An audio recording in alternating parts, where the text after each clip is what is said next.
got our bags packed Friday night. We've been waiting. I think we're ready to go. Not sure. Have any of you ever traveled alone? Do you like to travel alone? Some people don't care, maybe. I do not like to travel alone. And what is one downside to traveling alone? Anybody think you know what we're talking about? You don't have anybody to help you with your bags. Okay, that's one. Safety. Safety. Staying awake. Staying awake. Well, what's that? Just no one to talk to. Nobody to talk to? Well, I'll tell you another reason, and I can't remember where my husband was going, but he was going somewhere, and he was in the airport, and he was expected to leave at a certain point. About the time he was ready to leave, I got a call on my cell phone. And he said, guess what? I said, what? He said, I missed my flight.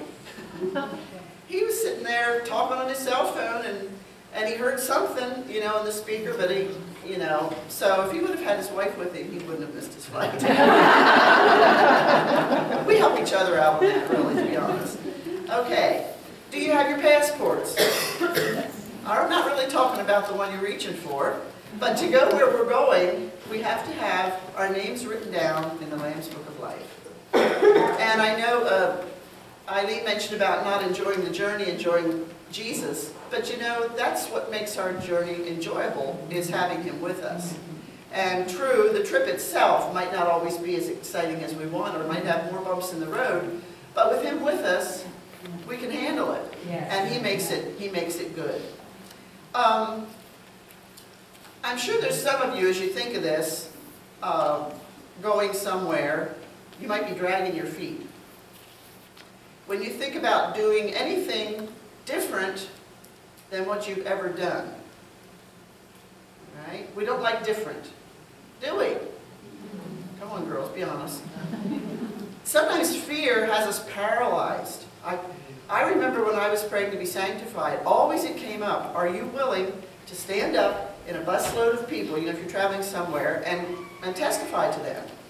And I could never say, yes, I am. But I could say, if you'll furnish the grace, I'll furnish the woman. I could say that. But I always had I think the devil does that. He puts this big job ahead of us. Are you willing to do this? You know, fear has us paralyzed. And in that book, In a Pit with a Lion on a Snowy Day, Mark Batterson tells about a team that was going on a trip to Ethiopia.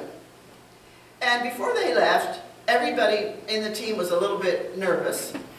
There was political unrest, disease, drinking water, food, what's going to happen. But one team member was downright fearful when she found out, especially, that they were going to sleep in a national park. Because what's in a national park? National animals. All right. Her name was Sarah, I believe. Sorry. Actually, hope you won't get offended if I lay my Bible right over here, because it's hindering my progress.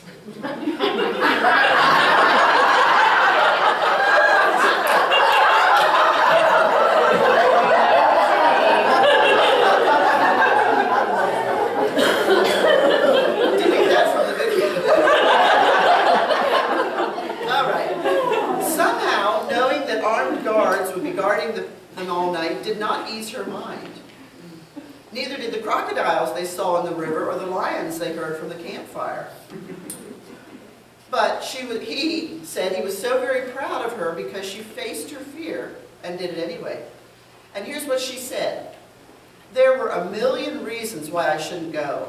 I'm not an evangelist. I don't have any special talents. I don't have $3,000 lying around. I've never lived west of the Mississippi, never been west of the Mississippi River. I'm not a physically ambitious person. I can't survive without electricity or running water. But I only needed one reason to go. I was called. And what I want you girls to think about this whole talk that I'm giving you is this is between you and Jesus. Because I might think you look like you could do a lot more than you're doing. But God knows where you are. And I've been so excited this weekend to hear of people that are reaching out in little ways. Remember the candles? Was there anybody for whom that candle was too heavy? No. Even the most crippled among us, I had to sit down to hold it, but anyway, we all have a candle at least. Some of us have beacons, but most of us are just candles. We can do this, ladies, but it's just what God expects of you, not what I expect of you. So that's what I want you to remember this morning. Don't let the devil give you a rough time, okay? All right, so as she looked back, she would have missed swimming in a natural spring that was heated by a volcano. Wouldn't that be cool, ladies? Well, warm. They visited a tribal village that looked like National Geographic. They had a game drive on top of a Land Rover. They looked over a cliff that dropped 200 feet straight down. Here's the point. What if Sarah had let her fear keep her from going on that trip? Nothing that she was afraid of happened. The only bad thing that happened to her was she got pooped on by a baboon. I think that's pretty bad, but she never foresaw that. Oh, they were up in the tree. All right. The unknown is really scary. But like a child going somewhere new, if someone takes your hand, it is so much easier. So first, I want you to know that it isn't me that wants you to head out. Oops, can't forget. Okay, let's all read this together. Ready? God says, "Go ye therefore and teach all nations, baptizing them in the name of the Father, and of the Son, and of the Holy Ghost." And I think I forgot the most important part at the end. "For lo, I am with you always." So no matter where he calls you to go or what he calls you to do, he will be there with you. It's sort of like we are a toothpick, easily broken. But if you put a nail alongside that toothpick, you can't break that no matter how hard you try. So think of yourself as a toothpick. Oh, I'd love to think of myself as a toothpick. I can't even imagine myself as a toothpick. But anyway, is this verse an option? Is it an option, lady? No. It is not an option. Does the Bible say thou shalt not steal? Yes. So ladies, are you thieves? We wouldn't, if we picked a penny up, we'd try to find the owner. Yeah, right. You know what I'm saying? We're serious about that. Are we serious about this? Are we serious about this? Here's the American Comfortable version. Let's read it together. "If you like to travel and learn new languages and leave home, if you like to camp out permanently, if you are called, if you have been to Bible college and have a degree in missions, if you are young," does that sound like one of your excuses? Or mine? But that wasn't what we read a minute ago, was it? It said, go. All right? Now we just have to figure out where, right? Jesus has given to us the ministry of reconciliation. Isn't that cool? He has given this to us. It is our ministry to reconcile. The word of reconciliation. Your candle might be one word. You look nice today. Oh, that's a few words. Have you ever met a person and all you could say was, that color is a really pretty color that you're wearing? You know, they might really not be beautiful at all, but, you know, you have to tell the truth. You know. But there's so many, and some of those things, I don't know about you, but sometimes I've been complimented, and that really made my day. Especially, one day I was standing in line, and I let another lady go first, and I mean, I had a bunny heaped pile for VBS, and she had maybe one thing, so it was natural that I should let her go first in my mind. She kept commenting and thanking me and commenting and thanking me, telling me what a horrible day she had. She was doing something at home and had to run out and get this, blah, blah, blah, blah. So just me letting her go ahead of me made her day. Was that hard? No. Can all of you do that? Yes, all of you can do that. All right, he has committed this to us. We are, not we might be, if you are a Christian today, you are an ambassador for Christ. So he says, we pray you in Christ's stead, be ye reconciled to God. Of course, you have to do that first. But if you are reconciled to God today, you are an ambassador, whether you like it or not. So what kind of an ambassador are you? Hopefully not a self one, but hopefully one that points to Jesus. Luke says, he that heareth and doeth not is like a man without a foundation. Streamed vehemently, and immediately it fell, and the ruin of the house was great. And you know what, ladies? The good news now, in 2014, is that you do not have to leave home to obey that go. Because the mission fields are coming to us. How many of you live within 20 miles of a Hispanic? Probably all of us. Or a Muslim. My husband has a Muslim doctor. Sort of scared me a little bit. But he's really been a good doctor. And then he was asked to do some work in his house. I got to meet his wife.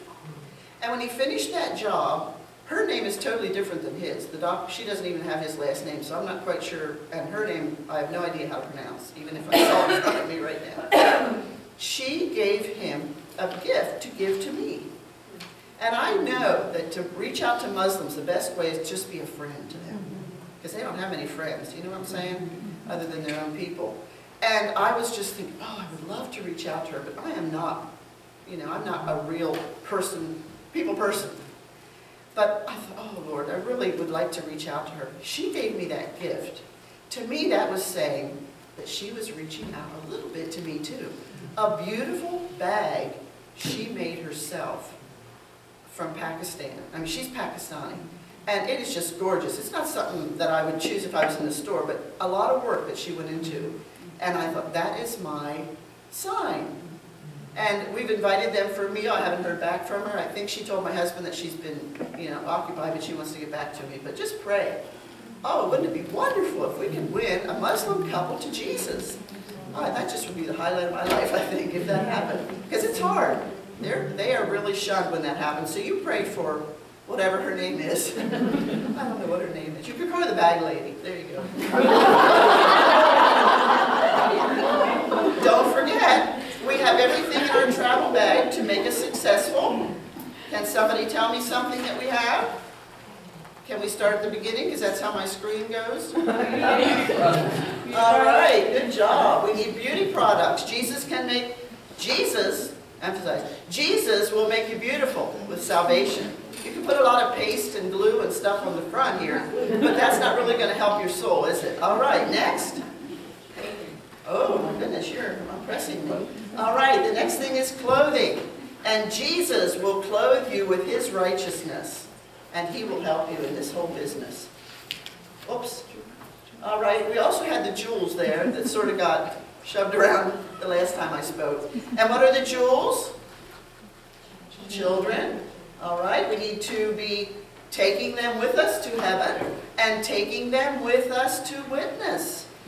Your children can open many, many doors for you. Many, many doors for you. Jesus, well, oops, I forgot to let you guess. We need to be cleansed. Who's going to do the cleansing? Jesus. All right, next. Oh, I think Jen liked this one. Yeah, there we go. Whoops, missed the journal. I missed the journal too. Well, I have it here, but all right. He will give us something to put in our journal. Okay, I think yeah, there we are with our shoes. All right, so we have our feet shod with the preparation of the gospel of peace that comes from Jesus. And then we need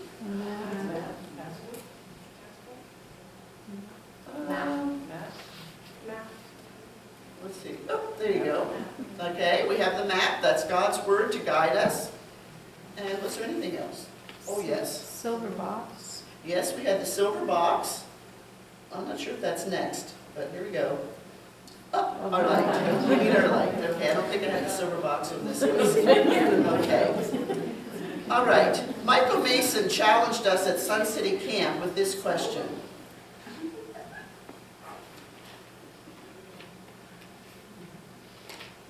Jody, you want to read it for us? How many of us have discipled even one person? And it was just as quiet there as it is here. That is very thought-provoking, isn't it? And part of that, you know, we sow seeds sometimes and we don't know. So a lot of us are seed sowers. But I still think it's good to have a challenge in front of us. You know, it's still, we can't grow unless we have something in front of us that we're reaching toward.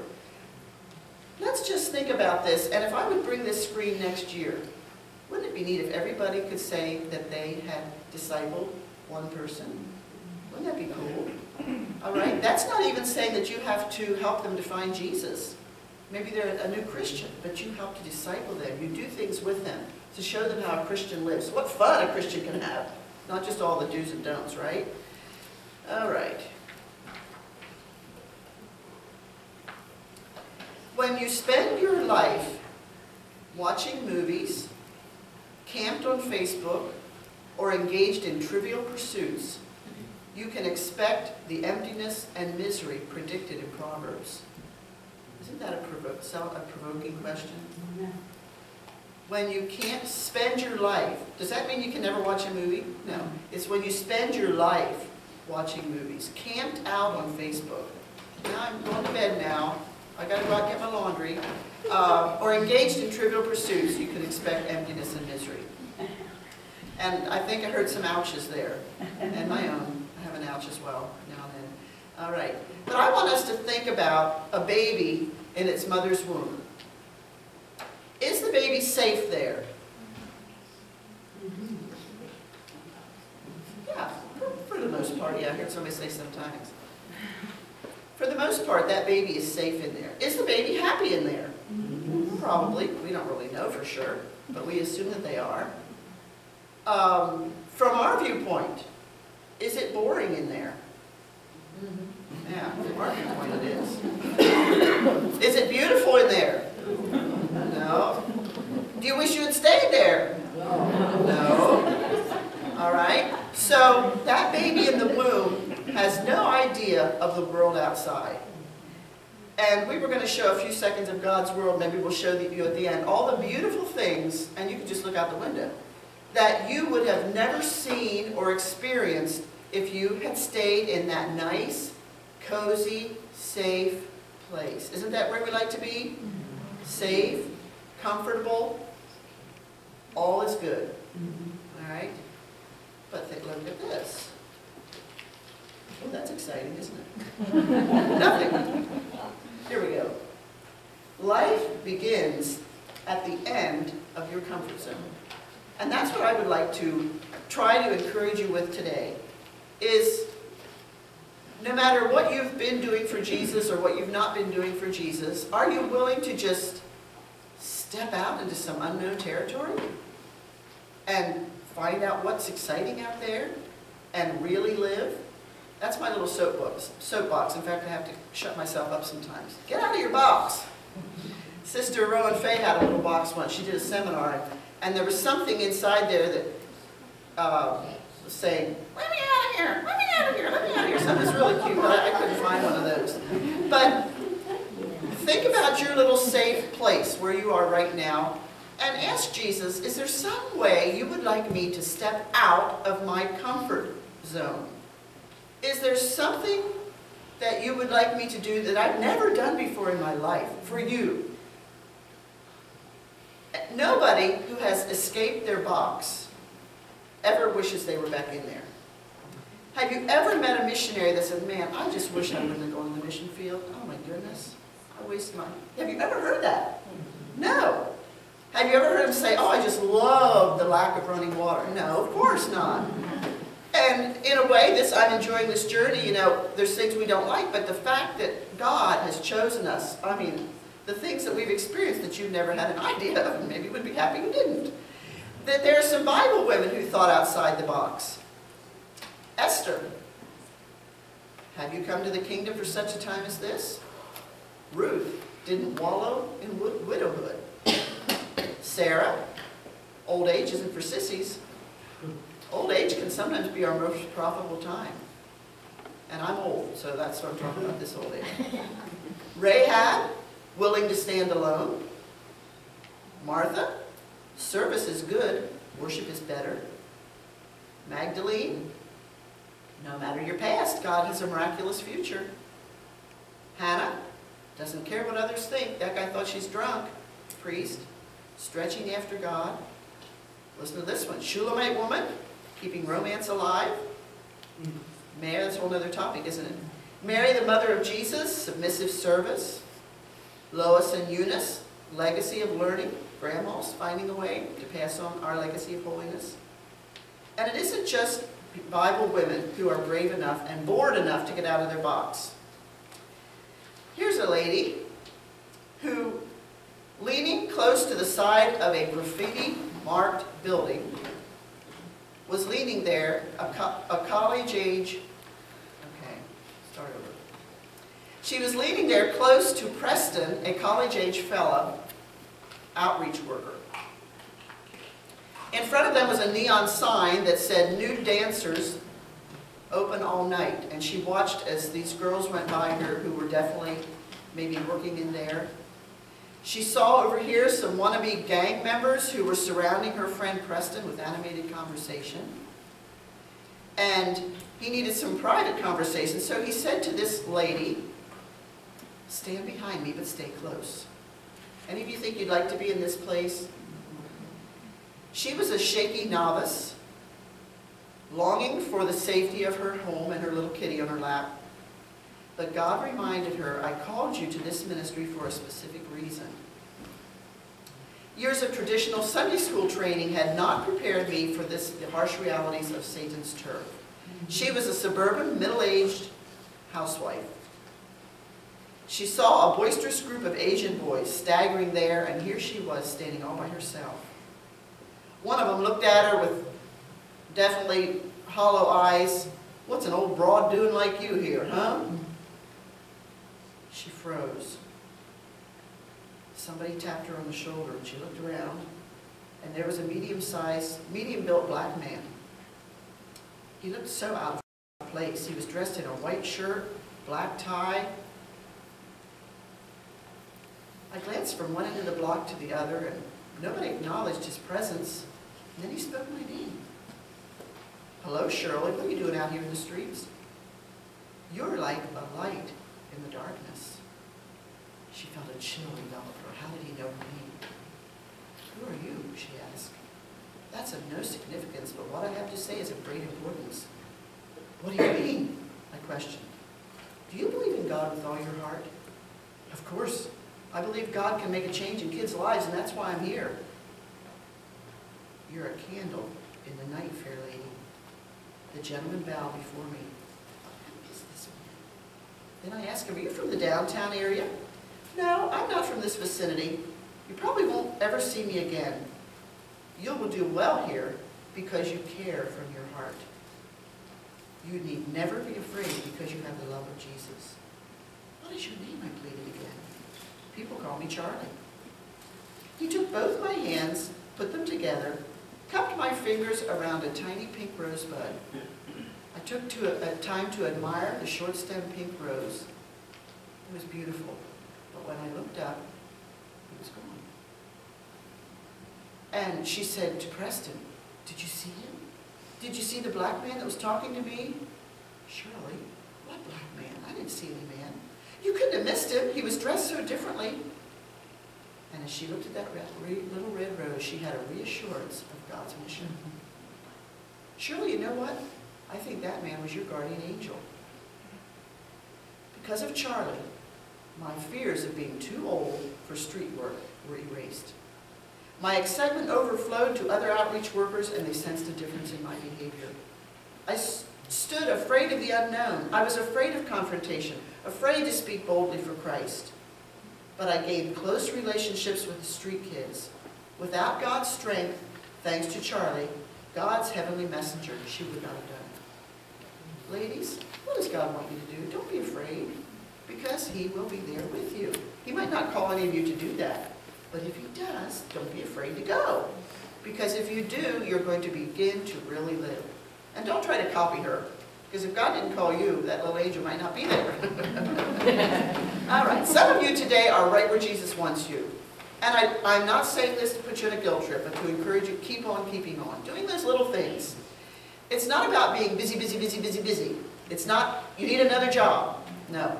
But it's within the place where you are. What does Jesus want you to do? How does he want you to touch lives? Yes, prayer is very, very, very, very important. But there are times when God says, get up and go. Get up and do something.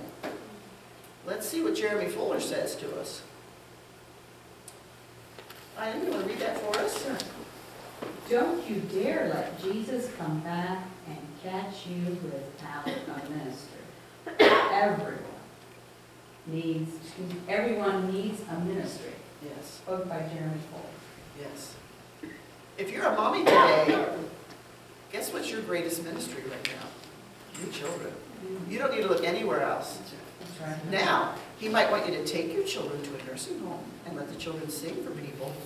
But if you're too busy for that right now, don't force yourself and stress out about it. But just say, Jesus, what you want me to do, I will do.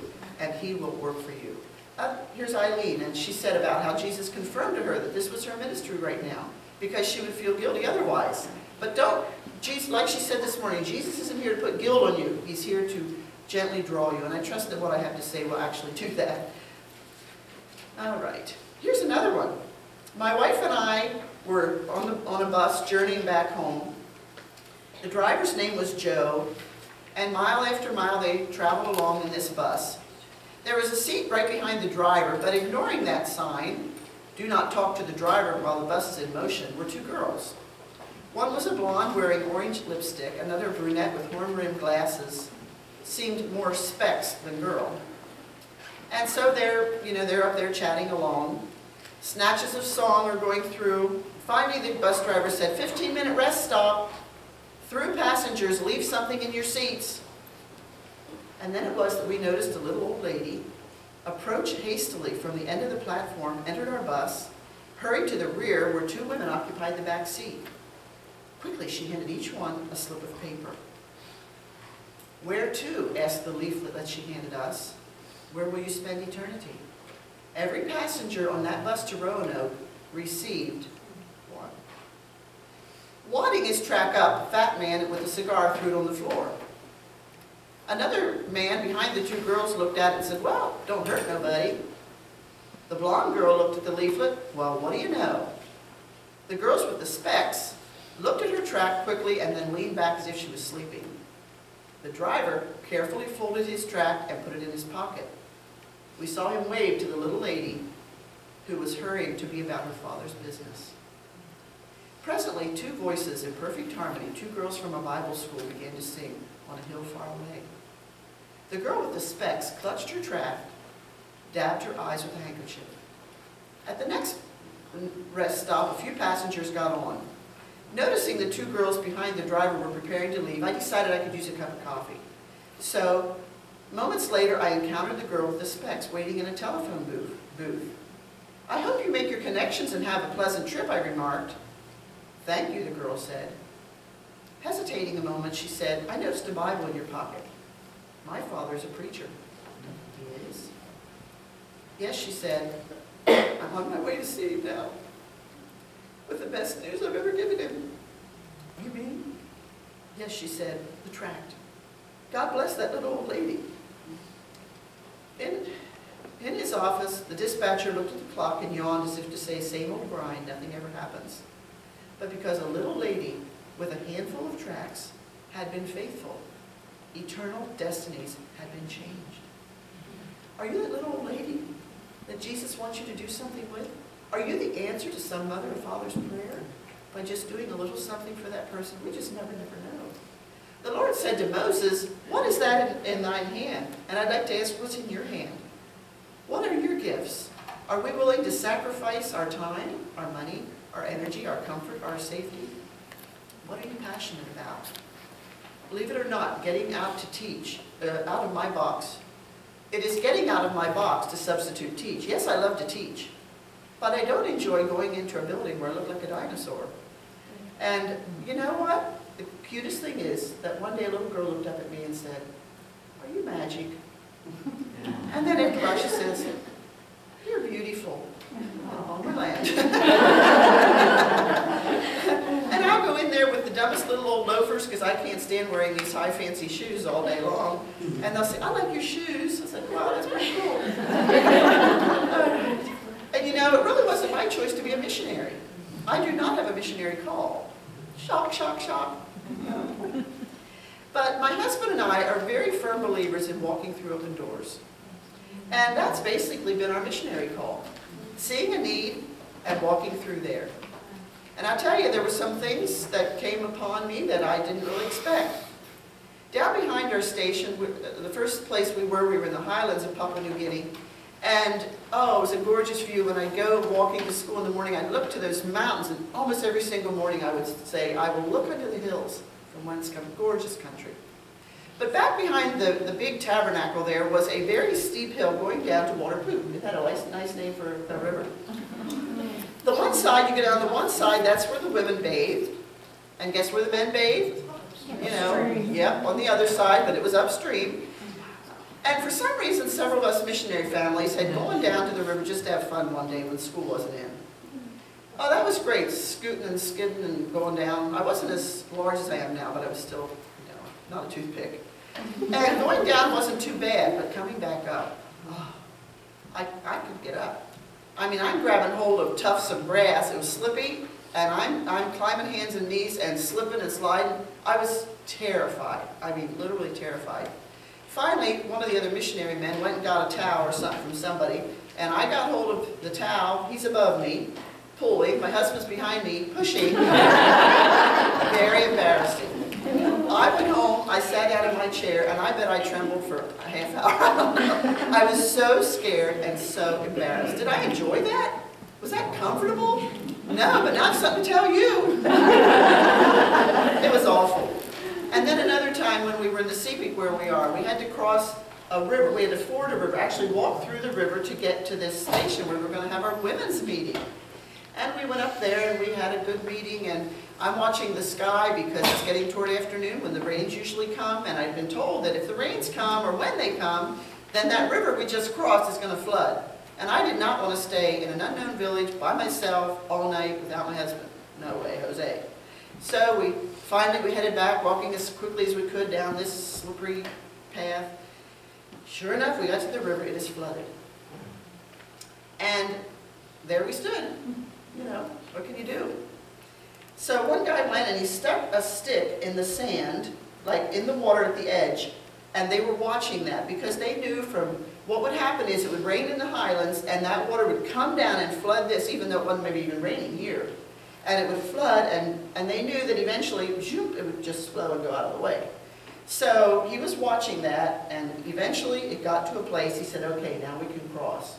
Now this is still a pretty good flushing, or, you know, rushing water. And I am not a swimmer. And all I could visualize is getting in the middle of that water and ending up in town, you know, sometime tomorrow. So finally they said, okay, come, you can come. So these two husky men got on either side of me and held my arms. I didn't hold theirs, they held mine, if I remember correctly. And away we went. And I felt my feet leaving the bottom. And they kept telling me, lift your feet, just let us take you, lift your feet, because I was hindering their progress. The coolest thing was, on the other side of the river, there was a crowd. I mean, that wasn't exactly cool, but it was sort of, because they were cheering me on. They were cheering me on, they were hollering, they were excited about this. And you know what? When my foot finally stepped on shore, and I've thought of that often, just think of stepping on shore and finding it heaven, of touching a hand and finding it God's, of breathing new air and finding it celestial. Won't it all be worth it all then? Yes. All the little things that we think are mountains now will seem so insignificant then. One bold bird circling. Can you see him circling? A whole bunch of birds circling. And what are they waiting for? They're waiting for that one bold bird to take the lead and head them north. And I read in this, where I found this, they will actually circle until they fall out of the sky if nobody leads them. So I'd like to ask you, are you going to be content to just keep circling? Just keep living life the same way you always have? Or will you step out and lead the way? You say, oh, I'm a nobody. I could see some of you just not literally, but cringing down, not me, not me. In October 9th of 1800, Mary Webb, confined to a wheelchair, organized 14 Baptist and Congregational women into Boston Female Missionary Society. The first missionary society for women was started by a little lady in a wheelchair. It was a time when it was unusual for women to do anything, but here she was, 26 years old. And you know, many of us, when we come up to a ministry opportunity, give lots of excuses. A laundry list of excuses. Don't you like that phrase? From hangnails to hair appointments. We look at our weaknesses, our inabilities, and we conclude that God can't use us. But you know what? God can use you. In a recent service, the speaker told about a little 10-year-old boy. He wasn't very strong, he couldn't do much, but what he did, he was in a place where they had fields of rice, and they'd have to keep the birds off of them. They'd have these little cans around. And this little guy would sit in a tower in the middle of the field, and he had around his toe tied a string. And when the birds would come, all you had to do was wiggle his big toe. Was he doing the ministry? He most certainly was. He was keeping those birds away so his whole tribe would have rice. Can you wiggle your big toe? If Jesus asked you to wiggle your big toe, can you do that for Jesus? And you might be surprised might happen.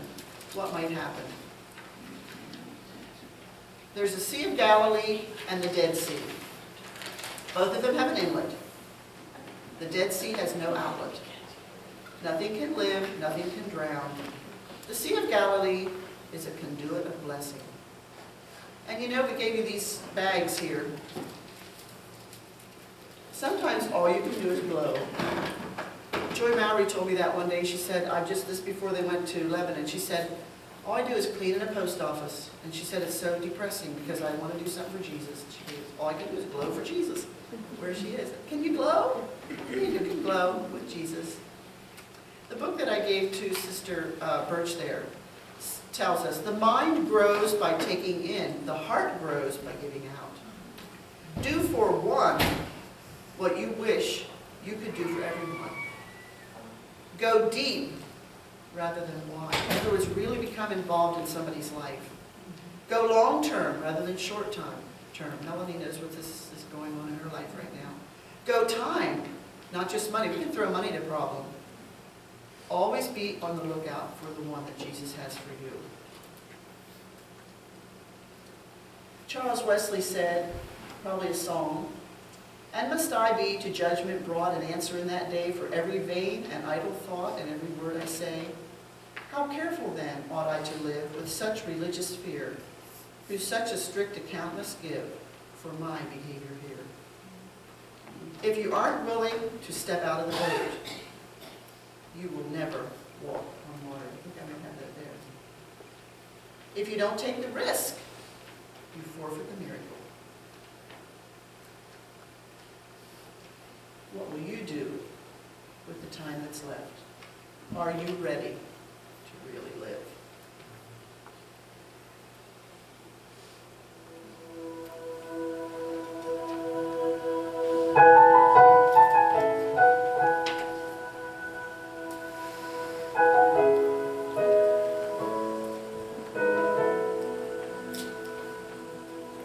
What will you do with the time that's left? Will you live it all with no regret? Will it till you find regret? What will you do with the time that's left? Oh, hallelujah.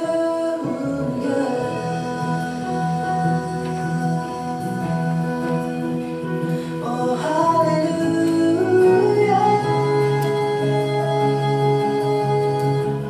hallelujah,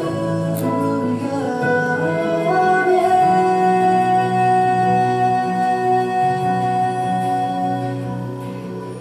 What will you do with the time that's past? Oh, when all the pain that seems to last, can you give it to Jesus and not look back? What will you do with the time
live it all with no regret?